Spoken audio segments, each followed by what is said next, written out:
الله أكبر. الله أكبر.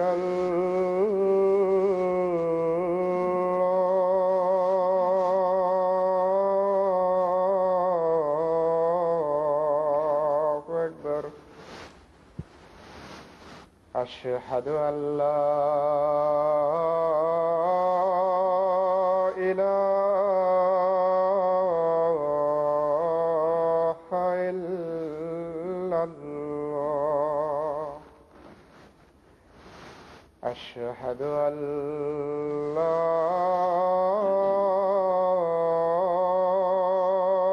إله إلا الله. أشهد أن محمدا رسول الله.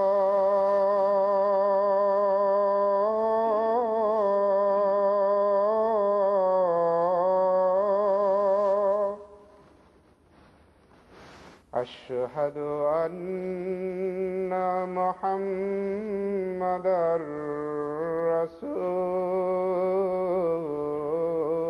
الله. حي على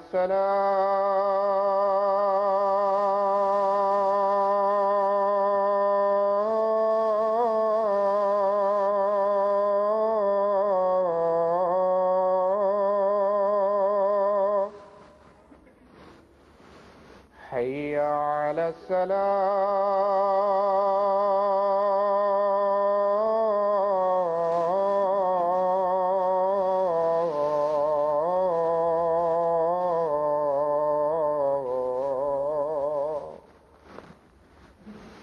حي على الفلاح.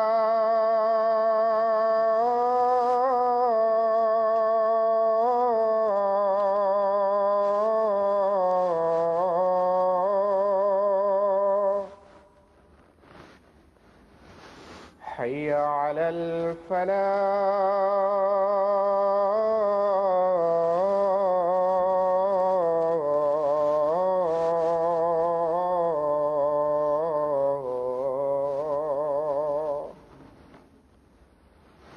الله أكبر.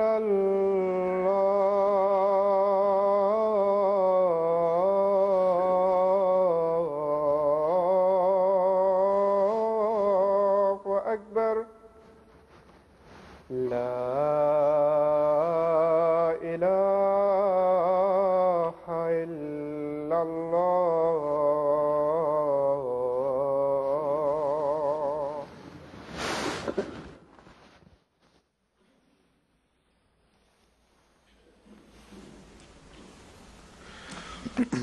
السلام عليكم ورحمة الله.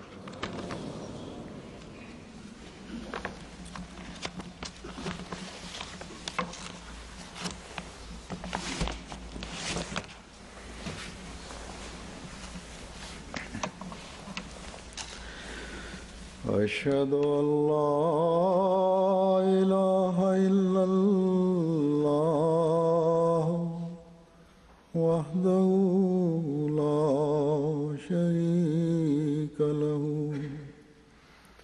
وأشهد أن محمدا عبده ورسوله.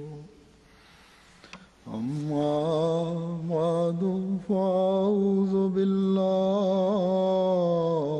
من الشيطان الرجيم. بسم الله الرحمن الرحيم. الحمد لله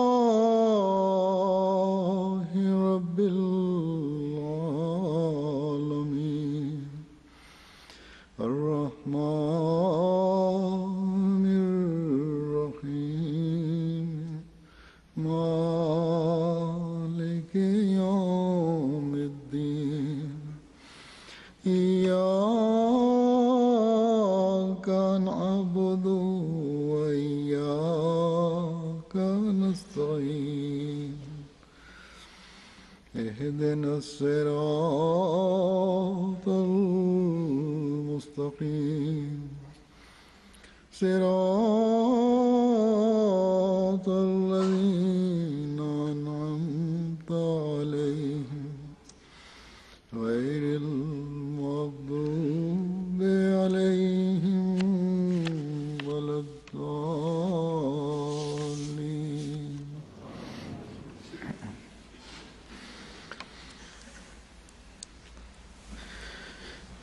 گزشتہ 2 خطبوں سے اللہ تعالیٰ کی تائید اور نصرت کا ذکر چل رہا ہے. یہ تائید و نصرت اللہ تعالیٰ اپنے انبیاء کی بھی کرتا ہے اور ان کے بعد ان کی قائم کردہ جماعتوں سے بھی یہ سلوک رکھتا ہے تاکہ ایسے تائیدی نشان دکھا کر مومنین کے ایمانوں کو مضبوط کرتا رہے. گزشتہ 2 خطبوں میں نے حضرت صلی اللہ علیہ وسلم کے عاشق صادق مسیح الزمان اور مہدی دوران حضرت مسیح موعود علیہ السلام مرزا غلام احمد صاحب قادیانی علیہ السلام کے ساتھ اللہ تعالیٰ کی آسمانی تائیدات اور دشمنان احمدیت کے آپ پر کیے گئے حملوں سے محفوظ رکھتے ہوئے اللہ تعالیٰ کی تائید و نصرت کے غیر معمولی نشانات کے چند نمونے پیش کیے تھے. اللہ تعالیٰ کی مدد اور نصرت اپنے پیاروں کے لیے ان کے اس دنیا سے چلے جانے اور اپنے مالک حقیقی کے پاس جانے سے ختم نہیں ہو جایا کرتی، جیسا کہ میں نے کہا ہے کہ جماعتوں سے بھی اللہ تعالیٰ یہ سلوک رکھتا ہے. بلکہ جہاں جماعت کے ساتھ بحیثیت جماعت اس نصرت کے نظارے نظر آتے ہیں، وہاں انفرادی طور پر بھی اس تعلیم پر عمل کرنے والوں کے ساتھ اس قسم کے سلوک کے نمونے بھی جاری رہتے ہیں. چنانچہ ہم دیکھتے ہیں کہ حضرت صلی اللہ علیہ وسلم کے اس روحانی فرزند کی جماعت کے ساتھ بھی جماعتی طور پر بھی اور انفرادی طور پر بھی اللہ تعالیٰ نے ایسے نشانات دکھائے جو افراد جماعت کے ازدیاد ایمان کا باعث بنے. جماعتی طور پر تو ہم دیکھتے ہیں حضرت مسیح موعود علیہ السلام کی وفات کے بعد مخالفین کو یہ خیال ہو گیا تھا کہ اب یہ جماعت گئی کی گئی. لیکن جیسا کہ حضرت مسیح موعود علیہ السلام نے فرمایا تھا کہ سو اے عزیزو، جبکہ قدیم سے سنت اللہ یہی ہے کہ خدا 2 قدرتیں دکھلاتا ہے تا مخالفوں کی 2 جھوٹی خوشیوں کو پامال کر کے دکھلاوے. ہم نے دیکھا کہ یہ بات کس طرح سچ ثابت ہوئی اور حضرت خلیفۃ المسیح اول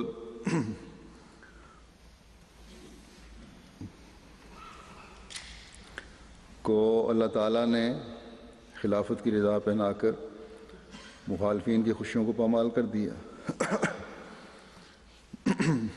اور پھر مومنین ایک ہاتھ پر اکٹھا ہو گئے. پھر خلافت ثانیہ کے وقت میں ہم نے دیکھا کہ اللہ تعالیٰ نے مومنین کی کس طرح مدد و نصرت فرمائی. اندرونی اور بیرونی مخالفین کی کوششوں اور خواہشوں کو پامال کر کے احمدیت کی کشتی کو اس بالکل نوجوان لیکن اولو العزم پسرے موعود کی قیادت میں آگے بڑھاتا چلا گیا اور جماعت کو ترقیات پر ترقیات دیتا چلا گیا، اور دنیا کے بہت سے ممالک میں اللہ تعالیٰ کی اس خاص تائید و نصرت کی وجہ سے احمدیت کا جھنڈا خلافت ثانیہ میں لہرایا گیا۔ پھر خلافت ثالثہ میں انتہائی سخت دور آیا اور دشمن نے جماعت کو، افراد جماعت کو مایوس اور مفلوج کرنے کی کوشش کی اور اپنے زوم میں جماعت کے ہاتھ کاٹ دیے، لیکن اللہ تعالیٰ نے اپنی نصرت اور فضل سے جماعت کے قدم کو پیچھے نہیں ہٹنے دیا۔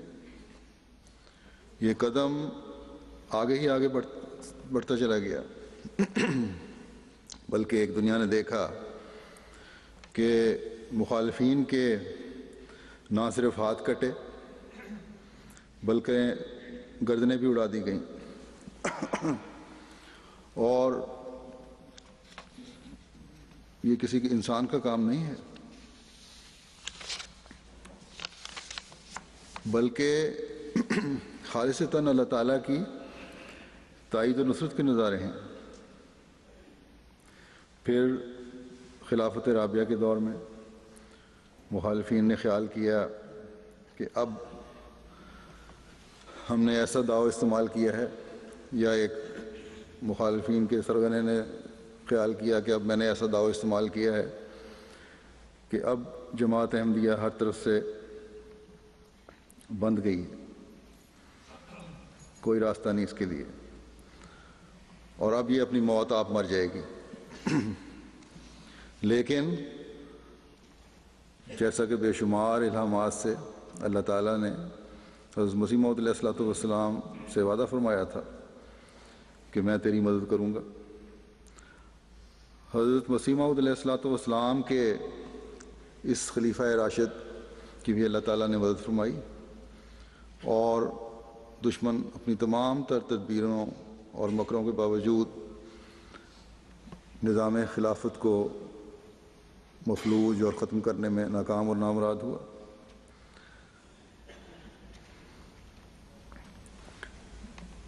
بلکہ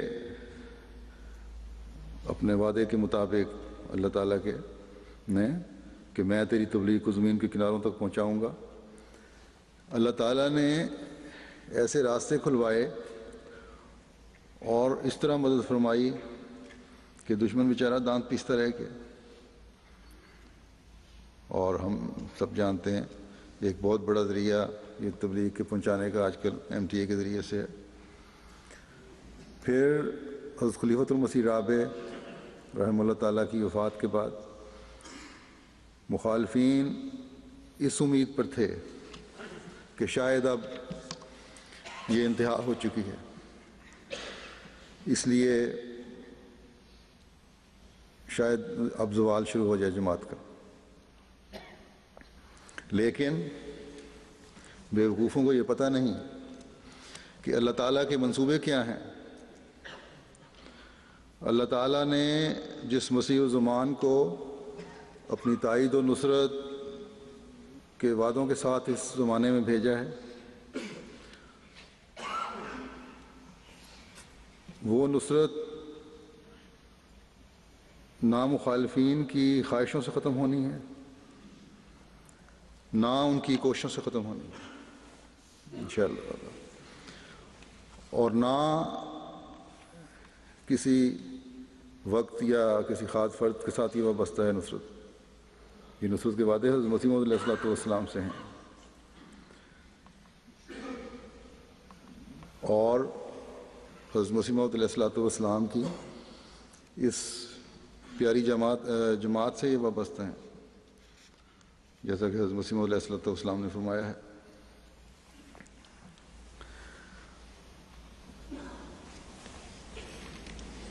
اور اس میں دنیا کی کوئی طاقت روک نہیں بن سکتی۔ اللہ تعالیٰ کی نصرت کے وعدے ہر قدم پر ہر روز ہم دیکھتے ہیں۔ ان کا تذکرہ تو انشاءاللہ تعالیٰ اس طرح جماعتی لحاظ سے جو اللہ تعالیٰ سارا سال میں اور ہر روز ہمیں نصرت دکھاتا ہے، اس کا تذکرہ انشاءاللہ جلسے سلانے پر ہوگا۔ اس وقت اس کی تفصیل تو میں یہاں بیان نہیں کر رہا، مختصر میں نے ایک تمہیداً یہ بتایا ہے کہ کس طرح اللہ تعالیٰ مخالفوں کی خوشیوں کو پامال کرتا رہا۔ جیسا کہ میں نے کہا تھا کہ انفرادی طور پر بھی اللہ تعالیٰ مومنوں کو اپنی مدد کے نظارے دکھاتا ہے، جس کا اس نے ان لوگوں سے وعدہ کیا ہوا ہے جو اس کی تعلیم پر عمل کرنے والے ہیں اور اس کے رسول صلی اللہ علیہ وسلم کی اتباع کرنے والے ہیں، اور جن کو اپنے نمونے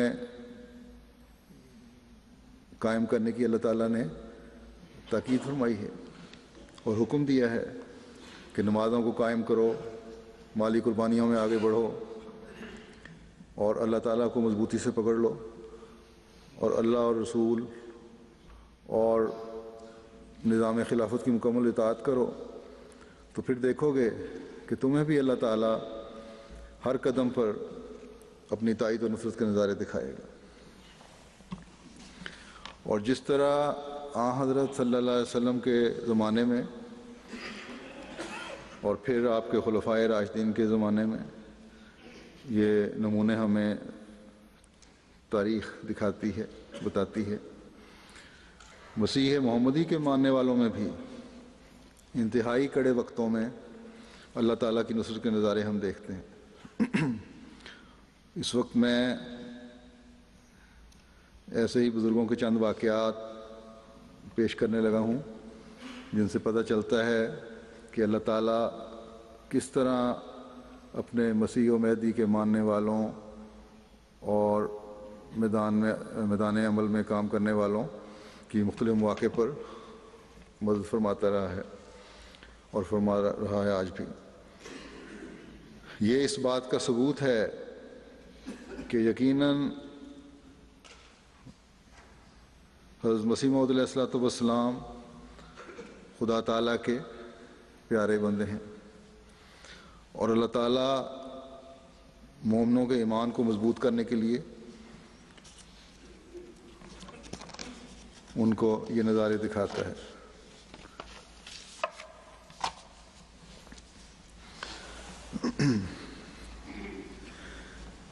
حضرت مولانا غلام رسول صاحب راجے کی ایک فرماتے ہیں ایک جگہ اپنے واقعہ بیان کرتے ہوئے کہ میں ایک دفعہ موزہ گڈو جو ہمارے گاؤں سے قریباً 1.5 کوس کے فاصلے پر واقع ہے گیا، کیونکہ اس گاؤں کے لوگ اکثر لوگ ہمارے خاندان کے حلقہ ارادت میں داخل تھے، یعنی ان کے مرید تھے، اس لیے میں نے یہاں کے بعض آدمیوں کو احمدیت کی تبلیغ کی، اور واپسی پر اس موضع کی ایک مسجد، اس گاؤں کی ایک مسجد کے برآمدے میں اپنی ایک پنجابی نظم کے کچھ اشعار جو سیدنا حضرت مسیح موعود علیہ الصلوۃ والسلام کی آمد سے متعلق تھے لکھ دیے۔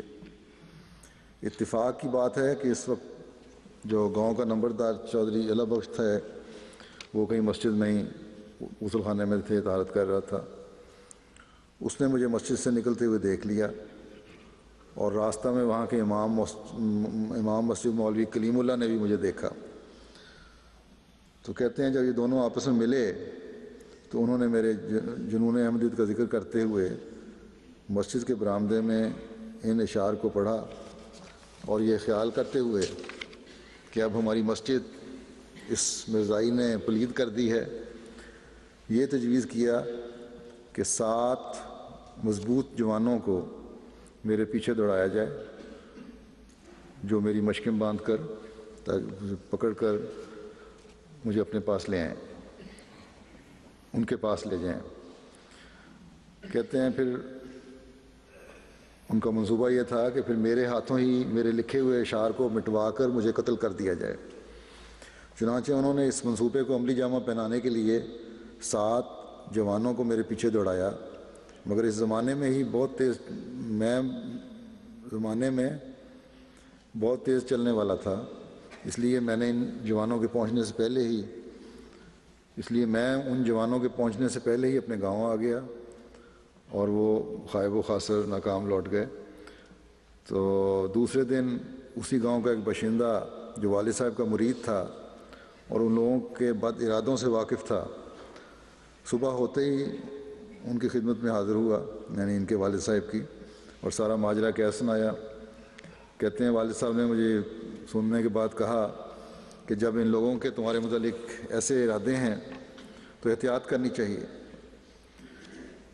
کہتے ہیں جب میں نے اپنے والد صاحب سے یہ سنا تو وضو کر کے نماز شروع کر دی اور اپنے مولا کریم سے عرض کیا کہ یہ لوگ مجھے تیرے پیارے مسیح کی تبلیغ سے روک دیں گے، اور کہا میں اس تبلیغ کرنے سے محروم رہوں گا۔ یہ دعا میں بڑے اضطراب اور قلق سے مانگ رہا تھا کہ مجھے جائے نماز پر ہی غنودگی سی محسوس ہوئی اور میں سو گیا۔ سونے کے ساتھ ہی میرا غریب نواز خدا مجھ سے ہم کلام ہوا اور نہایت رافت اور رحمت سے فرمانے لگا، وہ کون ہے جو تجھے تبلیغ سے روکنے والا ہے؟ اللہ بخش نمبردار کو میں آج سے 11ویں دن قبر میں ڈال دوں گا۔ تو کہتے ہیں صبح ہوتے ہی میں ناشتہ کر کے اس گاؤں میں پہنچا، گڈو نام تھا یا جو بھی، اور جاتے ہی اللہ بخش نمبردار کا پتہ پوچھا۔ لوگوں نے کہا کہ کیا بات ہے؟ میں نے کہا اس کے لیے ایک الہی پیغام لایا ہوں، اور وہ یہ ہے کہ اللہ بخش آج سے 11ویں دن قبر میں ڈالا جائے گا اور کوئی نہیں جو اس خدائی تقدیر کو ٹال سکے۔ تو کہنے لگے کہ وہ تو موزہ لالا چک جو گجرات سے مشرق کی طرف ہے کچھ فاصلے پر، وہاں گیا ہوا ہے۔ کہتے میں نے پھر کہا کہ تم لوگ گواہ رہنا کہ وہ آج سے 11ویں دن قبر میں ڈالا جائے گا، کوئی نہیں جو اس تقدیر کو ٹال سکے۔ یہ پیغام سنتے ہی کہتے ہیں کہ جو وہاں بیٹھے ہوئے لوگ تھے ان پر سناٹا چھا گیا، اور پھر خدا کا کرنا ایسا ہوا کہ وہی اللہ بخش بیمار ہوا، خونی اسہال ہوئے، سینے میں درد وغیرہ ہوئی، وہاں لالا چک میں بیمار ہو گیا، اور چند دن میں یہ بیماری اتنی بڑھی کہ اس کے رشتہ دار اس کو گجرات ہسپتال لے کر گئے، اور وہاں جا کے وہ ٹھیک 11ویں دن اس دنیا فانی سے کوچ کر گیا، اور اپنے موزہ گڈو کا قبرستان بھی اسے نصیب نہ ہوا۔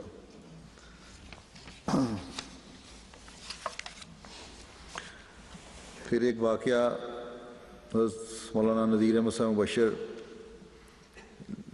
لکھتے ہیں کہ جولائی 1939 کا واقعہ ہے کہ گھانا کی ڈگومبا قوم کا ایک نوجوان حج بیت اللہ اور دینی تعلیم کی تکمیل کے بعد مکہ مکرمہ سے واپس آ کر گھانا کے ایک گاؤں سراہ نامی میں قیام پذیر ہو گیا، اور غالباً اپنی اہمیت بڑھانے کے لیے اس نے ہمارے خلاف پروپیگنڈا شروع کر دیا کہ میں مکے سے آیا ہوں اور امام مہدی کا ظہور ابھی نہیں ہوا، احمدی یہیں غلط بیانی سے کام لیتے ہیں۔ اور کہتے ہیں ان کا پروپیگنڈا اتنا زور پکڑ گیا کہ اس علاقے کے ایک چیف رئیس جو تھے محمد نامی، وہ کہتے ہیں میرے پاس سالٹ پنڈ آئے اور اس شخص کے زہریلے پروپیگنڈے کے بارے میں کہا کہ اس کا کچھ کے خلاف کوئی کارروائی کرنی چاہیے۔ تو میں نے انہیں کہا کہ میں کچھ مصروف ہوں ضروری کاموں میں، تو کسی شاگرد کو میرے لے جائیں۔ لیکن جو آئے تھے چیف وہاں کے، انہوں نے یہی زور دیا مولانا صاحب کو کہ آپ خود جائیں۔ کہتے ہیں چنانچہ میں خود وہاں اس گاؤں میں پہنچا، اور ارد گرد کی جماعتوں کے احباب 20 روز وہاں پہنچ گئے۔ میں نے اس مخالف نوجوان سے عربی میں گفتگو کرنی چاہی، لیکن وہ آمادہ نہ ہوا اور لایانی عذر کرنے لگا۔ اس پر گاؤں والوں نے خواہش ظاہر کی کہ میں علامات مہدی پر تقریر کروں، چنانچہ میں نے 2.25 گھنٹے اس موضوع پر تقریر کی، جس کے بعد سامعین کو سوالات اور اعتراضات کی کھلی دعوت دی گئی، مگر کسی نے کوئی معقول سوال نہ کیا۔ اور یوں کہتے ہیں میں ایک رات وہاں گزار کے واپس آ گیا۔ لیکن کہتے ہیں کہ گانا کا ملکی رواج یہ ہے، اگر کسی 2 پارٹیوں میں مقابلہ ہو جائے تو جو پارٹی جیت جاتی ہے وہ فتح کے نشان کے طور پر سفید لٹھے کی پٹیاں اپنے سروں اور ہاتھوں پر باندھ کر اور سفید جھنڈے ہاتھوں میں لے کر شہر میں جلوس نکالتے ہیں اور اپنی فتح کا اعلان کرتے ہیں۔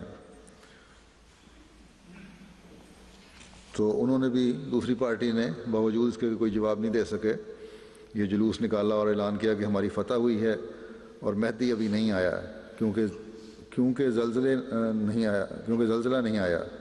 مہدی ظاہر ہو گیا ہوتا تو زلزلہ ضرور آتا۔ گانا میں، اس علاقے میں عموماً زلزلے بہت کم آتے ہیں، یا شاید آتے ہی نہ۔ میرے قیام کے دوران 8 سال میں رہا ہوں، میں نے نہیں دیکھا کبھی زلزلہ کبھی آیا ہوا۔ تو بہرحال یہ لکھتے ہیں کہ جب مجھے ان کی شرکت کی اطلاع ملی تو میں نے اللہ تعالیٰ کے حضور ایک ہفتہ بڑے الہا اور درد سے دعا کی کہ الہی ان مخالفوں کے مطالبہ کے مطابق اور صداقت مہدی علیہ السلام کے اظہار کے لیے زلزلے کا نشان دکھا۔ مسیح موعود کے نشانوں میں سے ایک زلزلے کا نشان بھی تھا۔ چنانچہ اس دعا کا کہتے ہیں اتنا اثر تھا کہ مجھے یقین ہو گیا کہ اللہ تعالیٰ اب اس ملک میں زلزلے کا نشان ضرور دکھائے گا، اور میں نے اس علاقے کے 3 مقامات پر جلسے کیے اور ہر جگہ تمام واقعات بیان کر کے اعلان کر دیا کہ اب مہدی علیہ السلام کی صداقت کے اظہار کے لیے زلزلہ ضرور آئے گا، اور ان زلازل کا ذکر بھی کیا جو اس سلسلے میں پہلے آ چکے تھے۔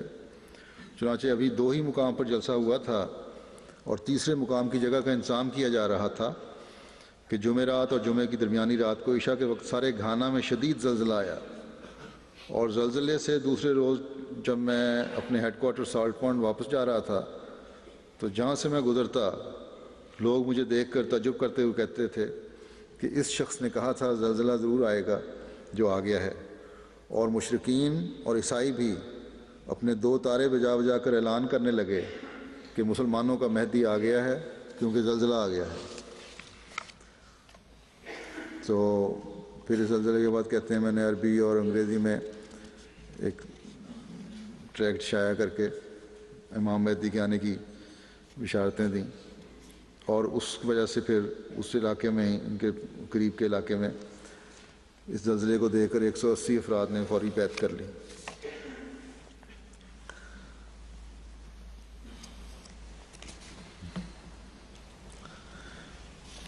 شیخ زین العابدین صاحب اور حافظ حامد علی صاحب یہ اپنے مشرقی افریقہ کے سفر کا ذکر کرتے ہوئے لکھتے ہیں کہ اللہ تعالیٰ نے کس طرح ہماری تائید و نصرت فرمائی، اس لیے کہ ان کو یہ یقین تھا کہ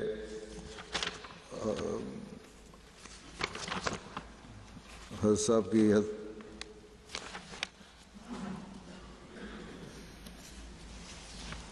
دعائیں ہمارے ساتھ ہیں۔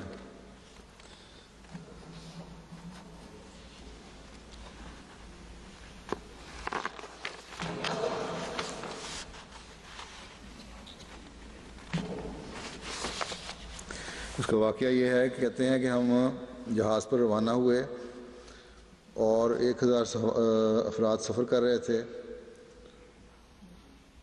ابھی افریقہ پہنچنے میں چند روز باقی تھے کہ کپتان نے آدھی رات کو اعلان کر دیا کہ جہاز طوفان میں گر گیا ہے اور خراب ہو گیا ہے، اس کے بچنے کی کوئی امید نہیں، لوگ دعا کریں۔ شیخ صاحب بیان کرتے ہیں کہ بھائی حامد علی صاحب نے مجھے جگایا، میں نے دریافت کیا کہ لوگ کیوں روتے ہیں۔ حافظ صاحب نے مجھ سے وعدہ لے کر کہ میں غم نہ کروں بات بتلائی اور کہا کہ دعا کرو۔ میں نے کہا کہ جہاز غرق نہیں ہو سکتا، اس پر مسیح کے 2 حواری بیٹھے ہیں۔ اللہ تعالیٰ کے مامور نے مجھے خوشخبری دی تھی، حضرت مسیح علیہ السلام کے وقت کی بات ہے یہ، کہ تم دونوں بھائی افریقہ جاؤ، وہاں سے صحیح سلامت اور فائدہ حاصل کر کے آؤ گے۔ تو بھائی حامد علی نے کہا کہ کیا پتہ حضور کے الفاظ کی تعبیر کچھ اور ہو، تعبیر طلب ہوں الفاظ۔ میں نے کہا ہرگز نہیں، میرا ایمان اور یقین ہے کہ میں نے حضور کے منہ سے جو سنا ہے وہی ہوگا۔ چنانچہ اسی وقت دعا میں شامل ہو گئے۔ قریباً 1.5 گھنٹے بعد کپتان نے اعلان کیا کہ اب امن ہو گیا ہے اور جہاز خطرے سے باہر ہو چکا ہے۔ قریباً چوتھے روز ہم مشرقی افریقہ پہنچے اور جہاز 8 دن وہیں کھڑا رہا۔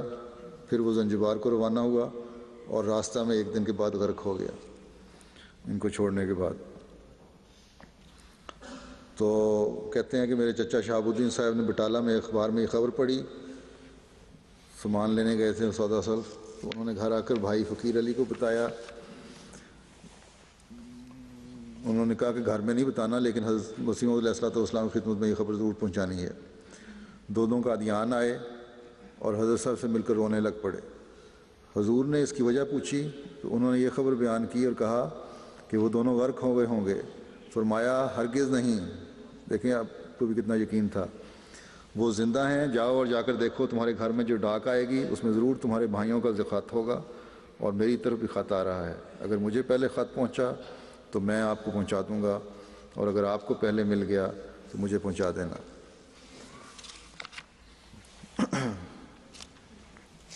مولانا صادق صاحب بیان کرتے ہیں کہ 6 مارچ 1942 تک جاپان سارے انڈونیشیا پر مسلط ہو چکا تھا اور اپنی من مانی کارروائیاں کرنے لگا تھا۔ کسی کے متعلق کوئی شکایت پہنچے تو اس کی موت کا یہی بہانہ بن جاتی۔ کوئی تفتیش ہوتی نہ تحقیقات، فیصلہ سنا دیا جاتا، بلکہ عموماً اسے سنانا بھی ضروری نہ سمجھا جاتا، فوراً اسے نافذ ہی کر دیا جاتا۔ کہتے ہیں کہ میرے متعلق بھی جاپانی حکومت نے قتل کا فیصلہ کیا۔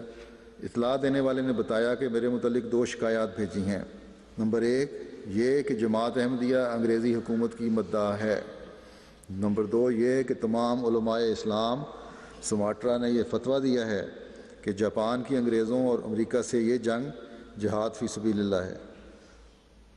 تو کہتے ہیں مگر میں نے ایسا فتویٰ دینے سے انکار کیا تھا، بلکہ اس کے خلاف مضمون لکھا تھا۔ تو کہتے ہیں کہ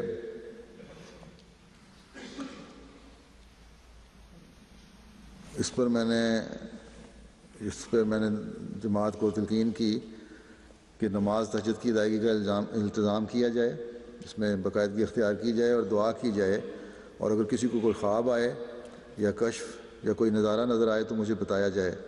اس تحریک کے بعد میں خود بھی ہر وقت کہتے ہیں دعا میں مشغول ہو گیا، بلکہ ہمتاً دعا بن گیا، اور ہر وقت اپنے حقیقی مولا پر نظر تھی۔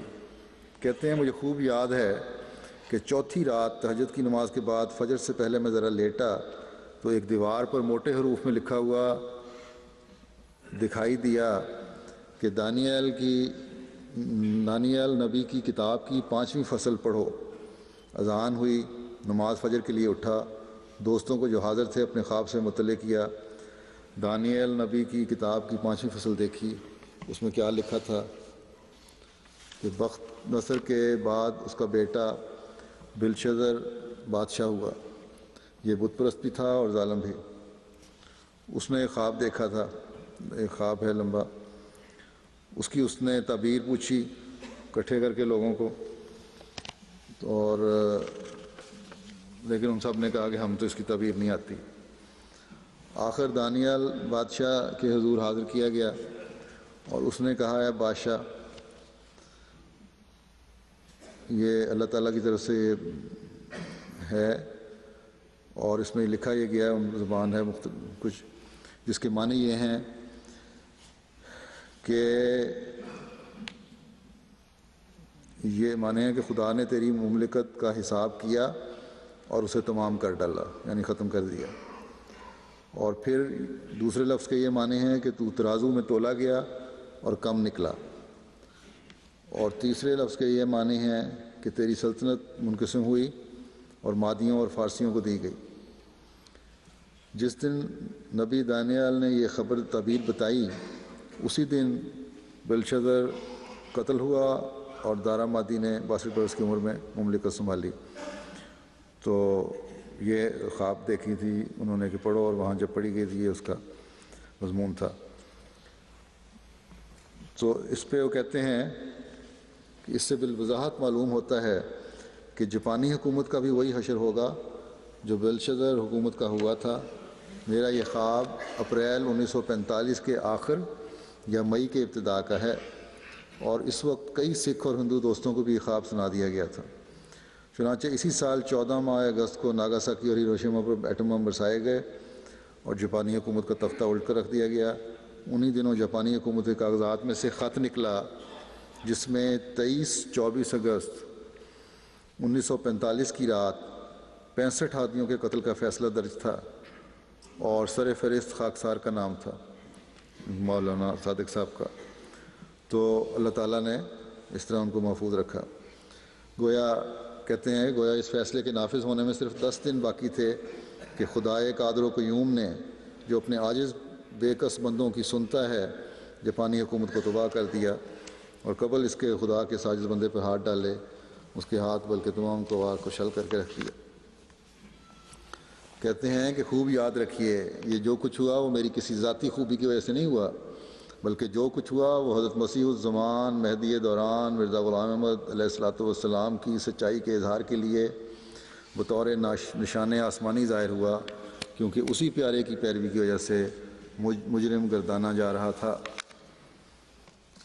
حضرت مولانا شیخ واجد صاحب لکھتے ہیں کہ 1968 میں ہم نے فجی کے مشہور شہر با میں احمدیہ مشن کی برانچ کھولنے کا فیصلہ کیا، اور اس کے لیے ایک مناسب حال مکان بھی خرید لیا۔ تو اس شہر میں ہماری شدید مخالفت شروع ہو گئی۔ مخالفین کی کوشش کرنے لگے کہ جیسے بھی ہو تبلیغ اسلام کا یہ مشن با شہر میں کامیاب نہ ہونے پائے اور ہمارے قدم وہاں نہ جمیں۔ اس وقت وہاں ہمارے مخالفین کا سرغنہ وہاں ایک صاحب اقتدار شخص ابو بکر کوئیہ نامی کا تھا۔ چنانچہ اس نے اور دیگر مخالفین نے یہ اعلان کرنا شروع کر دیا کہ وہ احمدیوں کے با مشن کی عمارت کو جلا دیں گے۔ تاہم ہم سے کہتے ہیں جس قدر ممکن ہو سکا ہم نے حفاظتی انتظامات کیے، پولیس اسٹیشن بھی ساتھ تھا، ان کو بھی بتایا، پولیس نے کہا ہم نگرانی رکھیں گے۔ پھر بھی ایک رات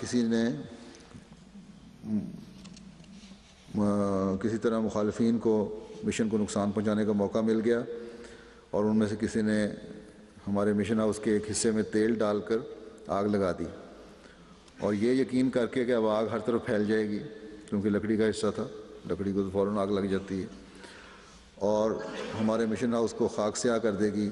آگ لگاتے ہی آگ لگانے والا وہاں سے چلا گیا، بھاگ گیا۔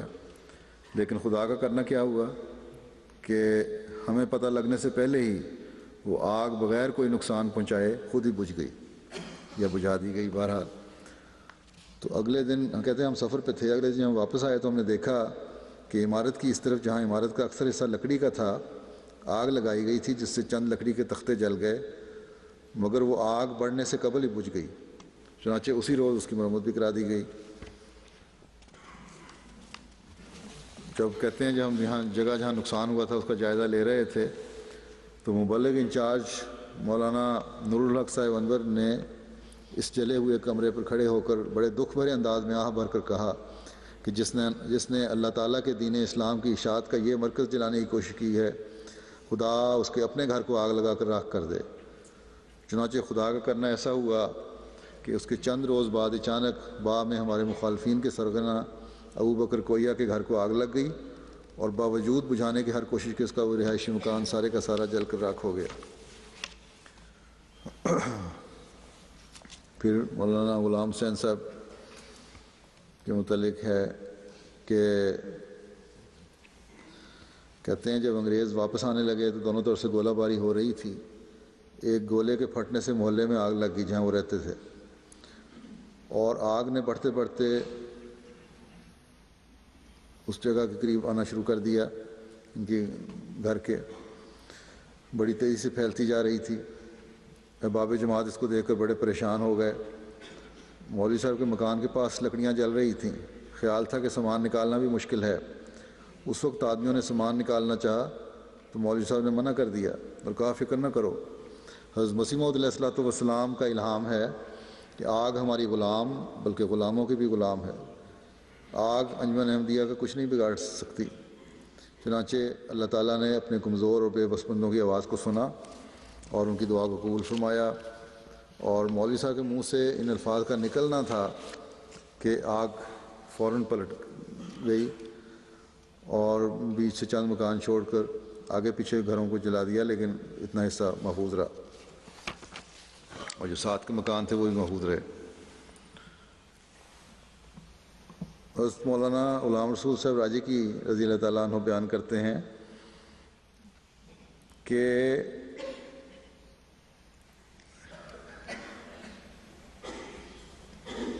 چودھری نتھے خان صاحب جو گاؤں مذکور غازی کوٹ کے رئیس اور مخلص احمدی تھے، انہوں نے وہاں ایک تبلیغی جلسے کا انتظام کیا اور علاوہ مبلغین اور مقررین کے ارد گرد کے احمدی احباب کو بھی اس جلسے میں شمولیت کی دعوت دی. جلسہ 2 دن کے لیے مقرر کیا گیا. جب غیر احمدیوں کو اس جلسے کا علم ہوا تو انہوں نے بھی اپنے علماء کو، جو فحش گوئی اور دشنام دہی میں خاص شہرت رکھتے تھے، گالیاں نکالنے میں بڑی مشہور تھے، ان کو گالیوں کے سوا ان کے پاس ہے نہیں کچھ، آج بھی یہی حال ہے، ان کو بھی دعوت دی اور ہماری جلسہ کے قریب ہی اپنا صاحبان لگا کر اور اسٹیج بنا کر حسب عادت سلسلہ حقہ اور اس کے پیشواؤں اور بزرگوں کے خلاف سب و شتم شروع کر دیا، گالیاں دینی اور فضول بکواس شروع کر دی. کہتے ہیں ابھی چند منٹ ہی ہوئے ہوں گے کہ ایک طرف سے سخت آندھی اٹھی اور اس طوفان باد نے انہی کے جلسے کا رخ کیا اور ایسا ادھم مچایا کہ ان کا صاحبان اڑ کر کہیں جا گرا، کناتیں کسی اور طرف جا پڑیں اور حاضرین جلسہ کے چہرے اور سر گرد سے اٹ گئے، یہاں تک کہ ان کی شکل دکھائی نہ دیتی تھی. حضرت مسیح علیہ السلام نے بھی لکھا ہے نا، کبھی وہ کہ خاک دشمنوں کے سر پہ پڑتی ہے، خدا کے پاک لوگوں کو خدا سے نصرت آتی ہے، جب آتی ہے تو پھر عالم کو ایک عالم دکھاتی ہے. یہ حال ان کا بھی ہو رہا تھا. تو یہاں تک کہ ان کی شکلیں دکھائی نہ دیتی تھیں. کہتے ہیں 12 بجے دوپہر کو احمدیوں کا پروگرام تھا، وہ سب طوفان بعد کی نظر ہو گیا. تک جو غیر احمدیوں کا پروگرام تھا، 12 بجے دوپہر تک غیر احمدیوں کا پروگرام تھا، وہ تو طوفان کی نظر ہو گیا، آندھی طوفان کی. اور ہمارا جلسہ 12 بجے کے بعد شروع ہونا تھا. کہتے ہیں سب سے پہلے میری تقریر تھی. آندھی کا سلسلہ ابھی تک چل رہا تھا کہ مجھے اسٹیج پر بلایا گیا. میں نے سب حاضرین کی خدمت میں عرض کیا کہ سب احباب دعا کریں کہ اللہ تعالیٰ ہمارے جلسے کو ہر طرح سے کامیاب کرے. چنانچہ میں نے سب حاضرین سمیت دعا کے لیے ہاتھ اٹھائے اور خدا تعالیٰ کے حضور عرض کی، اے مولا کریم، تو نے خود قرآن کریم میں فرمایا ہے کہ مخلص و مومن اور فاسق و کافر برابر نہیں ہو سکتے، اور تجھے معلوم ہو کہ غیر احمدیوں کے جلسے کی غرض تیرے پاک مسیح کی حجب کرنا اور تکذیب کے سوا کچھ نہیں تھا، اور ہماری غرض تیرے پاک مسیح کی تصدیق اور توصیف کے سوا اور کچھ نہیں. اگر دونوں مقاصد میں تیرے نزدیک کوئی فرق ہے تو اس آندھی کے ذریعے اس فرق کو ظاہر فرما اور اس آندھی کے مسلط کرنے والے ملائکہ کو حکم دے کہ وہ اس کو تھام لیں تاکہ ہم جلسے کی کارروائی کو عمل میں لا کر اعلاء کلمۃ اللہ کر سکیں. میں بھی دعا کر ہی رہا تھا اور سب احباب بھی میری معیت میں ہاتھ اٹھائے ہوئے تھے کہ یکدم آندھی رک گئی اور پھر ایسی رکی کہ پہلے ٹھنڈی ہوا چلنی شروع ہوئی اور پھر چند منٹ میں بالکل ختم ہو گئی. تو وہی ہوا جو دشمنوں کے سر پہ پڑی وہ اللہ تعالیٰ نے جب ہمارا جلسہ شروع کیا تو بند ہو گئی. کہتے ہیں کہ خدا تعالیٰ کی نصرت کے یہ سب کرشمے اس کے پاک مسیح اور نائب الرسول اور اس کے عظیم الشان خلفاء کی خاطر اور ان کی برکت سے ظاہر ہوئے. الحمدللہ علی ذالک. پھر مولانا غلام رسول صاحب بیان کرتے ہیں کہ حضرت خلیفۃ المسیح ثانی اید رضی اللہ تعالیٰ عنہ کی ہدایت پر وہ ہندوستان کے دورے کے لیے گئے 4 افراد سے. تو کہتے ہیں ہم پہلے کلکتے گئے، پھر ٹاٹا نگر جمشید پور گئے. اس میں شامل تھے مولوی محمد سلیم صاحب، ماشا محمد عمر صاحب اور گیانی عباد اللہ صاحب.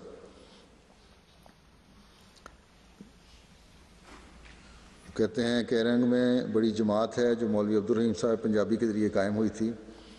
کیرنگ کے ارد گرد کے دیہات بھی میں ہم تبلیغ کرنے کی غرض سے جاتے رہے۔ ایک دفعہ ایک گاؤں کی طرف جا رہے تھے کہ راستے میں ایک سانپ عجیب نمونے کا دیکھا۔ ہم بلندی کی طرف جا رہے تھے اور وہ بہت بڑا سانپ نشیب میں جا رہا تھا۔ اس کا نقشہ انہوں نے کھینچا ہے، اللہ تعالیٰ نے اسے محفوظ رکھا۔ تو کہتے ہیں کہ رنگ سے ہم بھدرک پہنچے۔ یہاں خان صاحب مولوی نور محمد صاحب کا آبائی وطن تھا۔ خان صاحب پولیس کے اعلیٰ عہدے پر فائز تھے۔ بھدرک میں علاوہ دیگر شرفاء اور معززین کے ایک ہندو مہنت سے بھی ملاقات ہوئی جو وہاں کے رئیس تھے۔ انہوں نے ہماری ضیافت کا انتظام بھی کیا اور اپنی وسیع سرائے میں ہمیں جلسہ کرنے اور لیکچر دینے کی اجازت دی۔ اس سرائے کے ایک حصے میں ہندوؤں کے بت خانوں کی یادگاریں اور بتوں کے مجسمے جا بجا نصب تھے۔ جب ہماری تقریر شروع ہوئی تو اوپر سے ابر سیاہ برسنا شروع ہو گیا، یعنی بارش شروع ہو گئی، بڑے کالے بادل آ گئے، تمام چٹائیاں اور فرش بارش سے بھیگنے لگے۔ اس وقت احمدیوں کے دلوں میں لیکچروں میں رکاوٹ کی وجہ سے سخت گھبراہٹ پیدا ہوئی۔ کہتے ہیں میرے دل میں بھی سخت اضطراب پیدا ہوا اور میرے قلب میں دعا کے لیے جوش بھر گیا۔ میں نے دعا کی کہ اے مولا، ہم اس معبد اصنام میں تیری توحید اور احمد کا پیغام پہنچانا چاہتے ہیں، یعنی بتوں کے اس گھر میں، اور تیرے پاک خلیفہ اور مسلم موت کے بھیجے ہوئے آئے ہیں، لیکن آسمانی نظام اور ابر و سحاب کے منتظم ملائکہ بارش برسا کر ہمارے اس مقصد میں روک بننے لگے ہیں۔ میں یہ دعا کر ہی رہا تھا کہ قطرات بارش جو ابھی گرنے شروع ہی ہوئے تھے یکدم بند ہو گئے، اور لوگوں نے جو بارش کے خیال سے جلسے گاہ سے اٹھ کر جانے لگے تھے، میں نے ان کو آواز دے کر کہا کہ روک لیا اور کہا کہ اب بارش نہیں برسے گی، واپس آ جاؤ اور اطمینان سے بیٹھ کے تقریریں سنو۔ اور تھوڑی دیر بعد کہتے ہیں مطلب بالکل صاف ہو گیا۔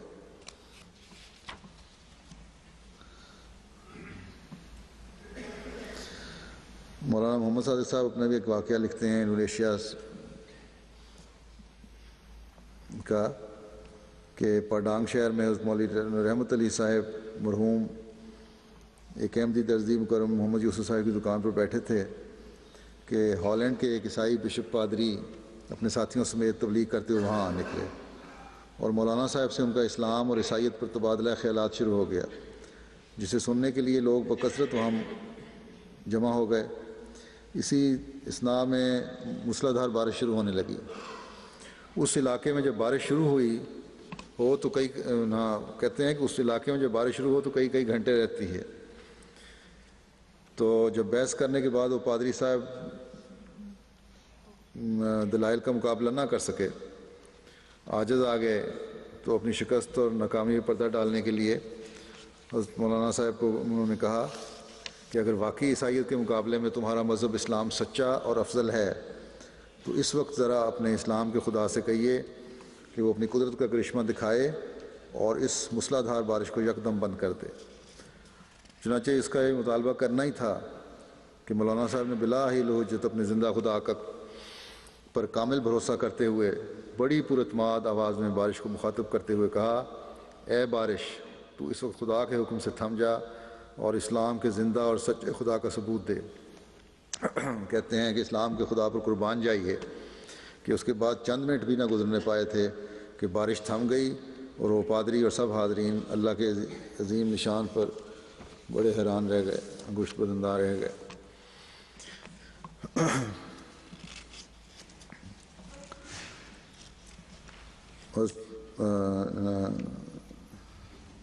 مولانا محمد صدیق صاحب امرتسری کہتے ہیں کہ ایک بار ہم سیرا لیون میں جب میں تھا تو وہاں علماء نے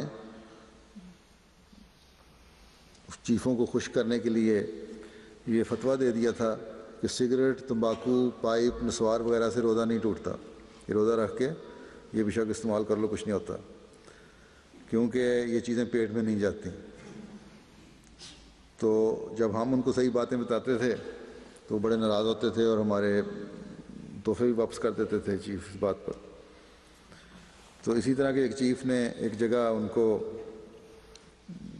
وہ جماعت تھی جہاں باجماعت نماز وہاں ادا کیا کرتے تھے گاؤں والے، تو چیف نے ان کو کہا کہ تم نے ان لوگوں کو میری نافرمانی پہ اکسایا ہے اور خود بھی ہماری عائد کردہ پابندی کی خلاف ورزی کرتے ہو، اس لیے تمہیں گاؤں میں نماز پڑھانے کی اجازت نہیں ہے، اور اگر تم نے گاؤں میں نماز پڑھائی تو میں تم لوگوں کو یہاں سے نکال دوں گا۔ اور پھر اس نے لوگوں کو مخاطب کر کے کہا کہ یہ ہندوستانی ہمارے گاؤں میں ہلاکت اور تباہی چاہتا ہے، تم لوگ گاؤں میں انہیں باجماعت نماز نہ پڑھنے دو، ایسا نہ ہو کہ ہم پر عذاب آ جائے۔ ہمارے علماء کے نزدیک یہ بات گاؤں پر آسمانی وبا اور عذاب کا موجب بن سکتی ہے۔ تو خیر وہ کہتے ہیں یہ بات سن کے بڑا فکر مند تھا کہ رمضان بھی شروع ہونے والا ہے اور نمازوں کی باجماعت نمازیں بھی لوگوں نے پڑھنی ہے تو کہاں پڑھیں گے۔ تو اسی فکر میں وہ کہتے ہیں میں اپنے ایک معلم کو لے کر باہر چلا گیا اور دعا کی کہ الہی تو ہی ہمارا چارہ ساز اور حاجت روا ہے، کسی تدبیر سے ہم اس مصیبت کو دور نہیں کر سکے، ہم تو بے شک نالائق اور گناہ گار ہیں، کمزور ہیں، مگر تیرا اسلام، تیرا قرآن، تیرا رسول، تیرا مہدی اور مسیح سچے ہیں، تو سچے وعدوں والا ہے، تیری یہ جماعت سچی ہے، تو اپنے حقیر بندوں کی معجزانہ طور پر مدد فرما کہ یہ اس وقت بے یار و مددگار ہیں، اور ان کے ہم وطنوں نے ہی ان کا جینا محض سچائی قبول کرنے کی وجہ سے مشکل کر رکھا ہے۔ پھر کہتے ہیں میں نے حضرت مسیح موعود علیہ السلام کی آڑے وقت کی دعا کے الفاظ بڑی دقت سے دہرائے، اور تھوڑی دیر بعد دعا کے دوران ہی بارش شروع ہو گئی کہتے ہیں۔ تو اس سے انہوں نے یہ شگون لیا اور یہ خیال کیا کہ اللہ تعالیٰ نے ہماری دعا قبول کر لی ہے۔ تو کہتے ہیں ابھی گاؤں میں ہم واپس آئے، پھر چیف سے کہا لیکن چیف نہ مانا۔ ابھی ہم وہاں بیٹھے ہی تھے اس پریشانی میں کہ بڑے چیف کا وہاں آدمی آیا اپنے یونیفارم میں، اور اس نے ایک خط دیا اس چیف کو کہ چیف کا یہ حکم ہے کہ کیونکہ سیرا لیون میں مذہبی آزادی ہے، اس لیے کسی فرقے کو بھی کسی طرح بھی عبادت کرنے سے نہیں روکنا۔ تو فوراً وہاں جماعت کے جو لوگ تھے ان کے لیے نشان ظاہر ہوا اور سب سجدے شکر بجائے لانے لگے۔ ایک حاجی غلام احمد صاحب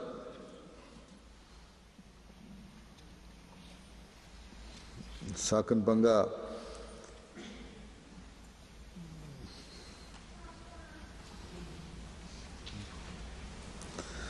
وہاں ایک مجلس میں تھے، احمدی تھے دونوں۔ ایک غیر احمدی شخص نے چھجو خان نے کہا کہ اگر آج بارش ہو جائے تو میں احمدی ہو جاؤں گا۔ شدت کی گرمی پڑ رہی تھی۔ حاجی صاحب نے احمدی احباب کی محبت میں نہایت سوز و گذار سے دعا کی۔ ابھی تھوڑی دیر ہی گزری تھی کہ بادل آسمان پر چھا گئے اور زور کی بارش برسنے لگی۔ اس بات پر یہ کم از کم یہ ہے کہ اپنی بات کا پکے تھے وہ چھجو خان صاحب، انہوں نے فوراً احمدیت قبول کر لی۔ مولانا نذیر احمد صاحب مبشر لکھتے ہیں کہ 1940 میں گھانا میں تھا، اس وقت گولڈ کوسٹ کہلاتا تھا، کہ ایک رات میں نے خواب میں دیکھا کہ میرے چیمبر پارٹ میں ایک سیاد سانپ داخل ہوا ہے جس کا منہ پارٹ کے اندر کی طرف ہے اور دم پارٹ کے کنارے پر ہے۔ مجھے اس وقت بیدار ہوتے ہی یہ تفہیم ہوئی کہ کوئی دشمن میرے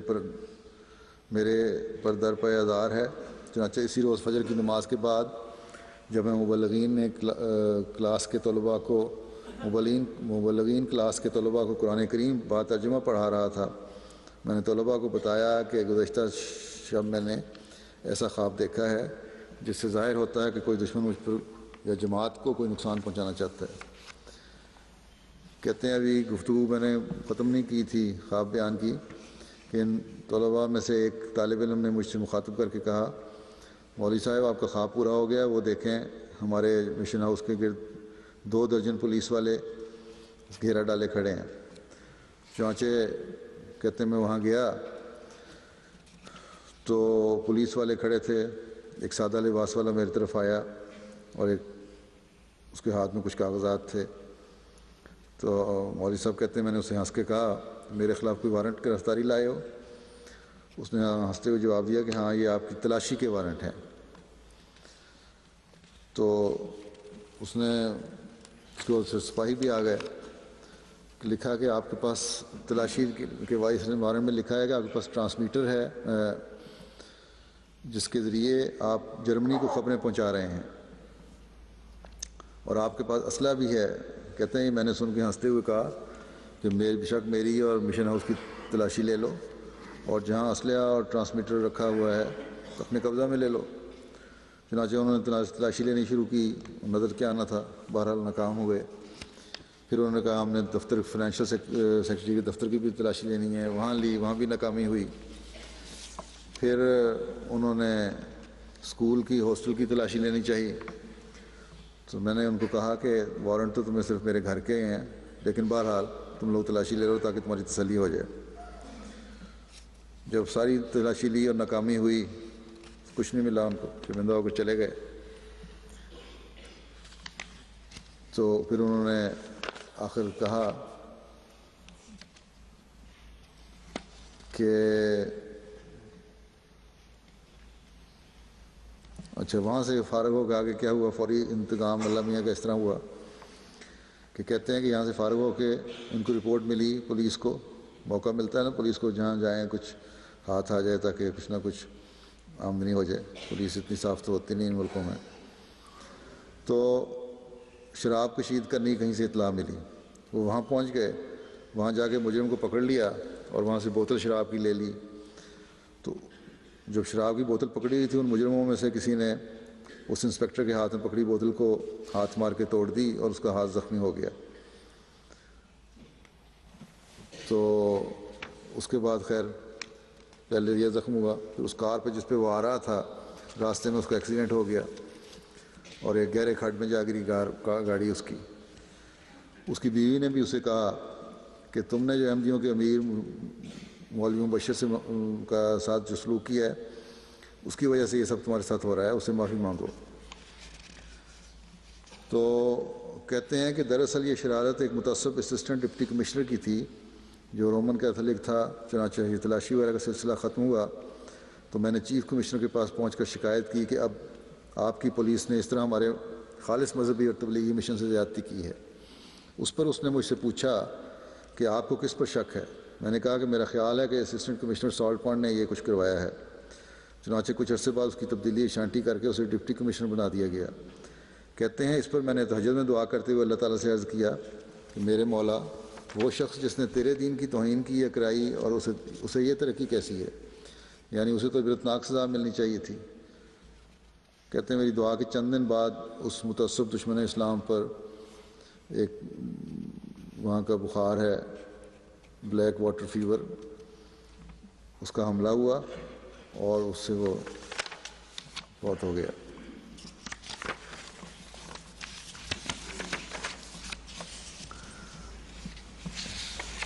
اب یہ دیکھیں جانوروں کے دل میں بھی کس طرح اللہ تعالیٰ ڈالتا ہے. ایک وفد ہمارا کہتے ہیں کہ زیرہ غازی خان میں کسی جگہ گیا اور گرمی وہاں بڑی تھی ان دنوں میں، تو ٹانگے پر یہ لوگ جا رہے تھے تو گھوڑا جو تھا اس گرمی سے تھک کے گر گیا. بڑی کوشش کی انہوں نے کہ اٹھا لیں لیکن گھوڑا نہیں اٹھا. تو ملک مولا بخش صاحب رضی اللہ تعالیٰ عنہ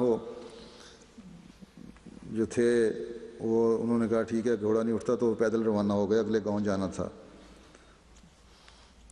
تو کہتے ہیں اتنے میں باقی دوست جو تھے وہ ٹانگے کے پاس ہی کھڑے رہے. اتنے میں انہوں نے دیکھا کہ دور سے ایک شخص سفید گھوڑے پر سر پر گھوڑا دوڑتا ہوا آ رہا ہے اس کا. تو انہوں نے خیال کیا کہ اگر یہ شخص واقف ہو اور اس کا گھوڑا ٹانگے کو لگ سکے تو ہم اسے جوت لیں گے اور سوار ٹانگے والا جو سوار ہے وہ ٹانگے پہ سوار ہو جائے گا. لیکن جب سوار نے مقامی دوستوں سے کلام نہ کیا تو یہ سمجھے کہ یہ کوئی اجنبی شخص ہے. کہتے ہیں وہ سوار جو تھا اسی طرح گھوڑا سر پر دوڑاتا وہ چلتا چلا جا رہا تھا. جب وہ گھوڑا ملک صاحب کے پاس پہنچا تو گھوڑا خود بخود رک گیا اور وہ سوار اترا اور اس نے ملک صاحب سے کہا کہ آپ اس گھوڑے پہ بیٹھ جائیں. یہ شخص آپ کو واقف تھا، قادر بخش تھا کوئی گرداور.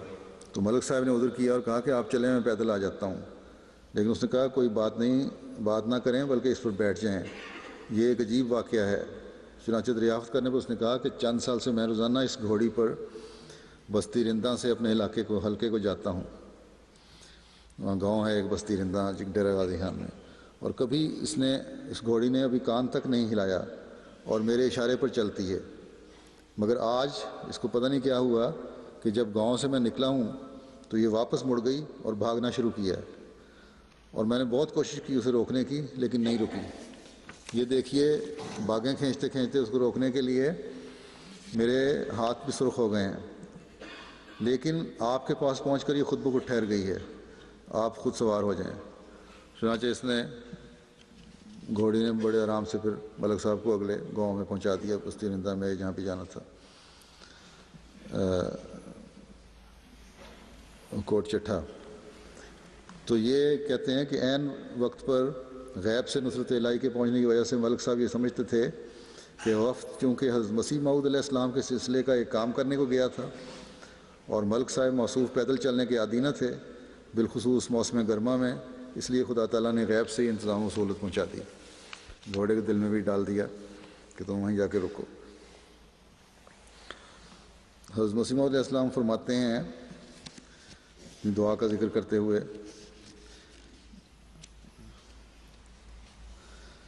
کہ اے میرے خدا مجھے اکیلا مت چھوڑ، جیسا کہ اب میں اکیلا ہوں اور تجھ سے بہتر کون وارث ہے۔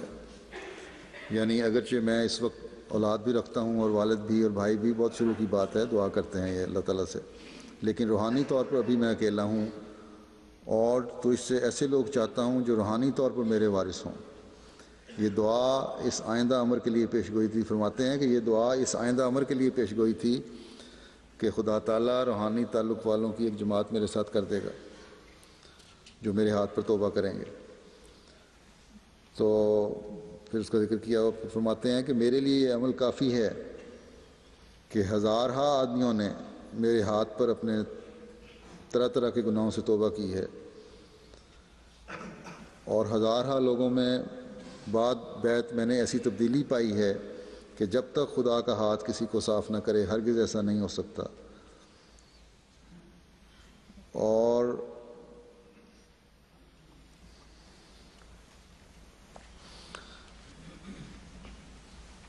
اور میں حلفاً کہہ سکتا ہوں کہ میرے ہزارہا صادق اور وفادار مرید بیعت کے بعد ایسی پاک تبدیلی حاصل کر چکے ہیں کہ ایک ایک فرد ان میں بجائے ایک ایک نشان کے ہے۔ فرمایا کہ غرض خدا کی شہادت سے ثابت ہے کہ پہلے میں اکیلا تھا اور میرے ساتھ کوئی جماعت نہ تھی،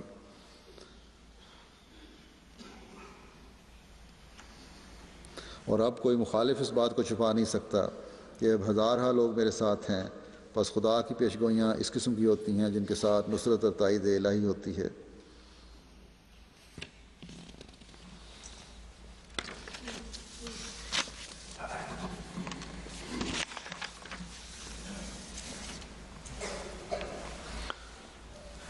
ایسے لوگ جن کے بارے میں اللہ تعالیٰ فرماتا ہے کہ اللہ تعالیٰ کی مدد حاصل کرنے کے لیے نیکیوں پر قائم ہو اور اللہ اور رسول کے دامن کو پکڑ لو، اس زمانے میں اللہ تعالیٰ میں ہمیں اللہ تعالیٰ حضرت مسیح موعود علیہ السلام کی جماعت میں سے ایسے لوگ دکھاتا ہے جیسا کہ آپ نے فرمایا ہے، جن کی قبولیت دعا اور اللہ تعالیٰ کے ان کی مدد اور نصرت کے نمونے ہم نے دیکھے، بعض واقعات میں نے بیان کیے۔ یہی وہ لوگ ہیں جن کے حاصل کرنے کے لیے حضرت مسیح موعود علیہ السلام نے اللہ کے حضور دعا کی تھی، اور جس کا ذکر جیسا کہ میں نے کہا حضرت مسیح موعود علیہ السلام نے اپنے اس اقتباس میں کیا ہے۔ اللہ تعالیٰ ہمیشہ اخلاص و وفا میں بڑے ہوئے ایسے لوگ حضرت مسیح موعود علیہ السلام کی جماعت میں پیدا کرتا رہے، جن کی زندگیوں میں ہمیں اللہ تعالیٰ کی تائید و نصرت کے نظارے نظر آتے رہیں، اور یہ لوگ اللہ تعالیٰ کے اس سلوک کی وجہ سے اخلاص و وفا میں بڑھتے ہوئے ہمیشہ خلافت احمدیہ کے استحکام اور مضبوطی کے لیے بھی کوشش کرتے رہیں، اس کے مددگار و معاون بنتے رہیں۔